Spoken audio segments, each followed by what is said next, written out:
now let's talk the basics of shooting. So you might hear the terms like ISO, aperture, and shutter speed. I know it can kind of sound super overwhelming at first, but let me break it down for you in the simplest way possible.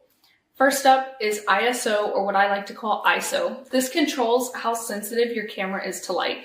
Think of it like the brightness setting on your phone screen. If you turn the ISO up too high, your photos might get a little too grainy or noisy, which I personally like. So start with a low ISO like 100 when you're in good light, and only turn it up when it's dark, like outdoors or at night.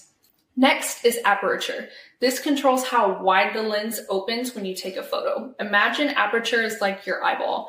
When you're in a bright place, your pupils shrink, but when it's dark, they widen to let in more light.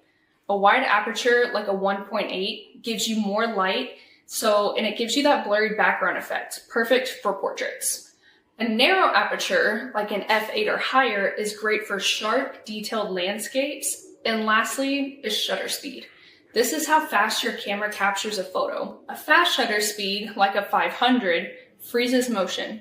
So it's great for action shots. A low shutter speed, like a 1/30, can create a blurry effect, which is great for things like light trails or capturing movement, and my personal favorite. But don't stress about getting these perfect right away. Start with your camera in auto mode, get comfortable, and as you experiment, slowly start playing with these settings to see how they change your photos.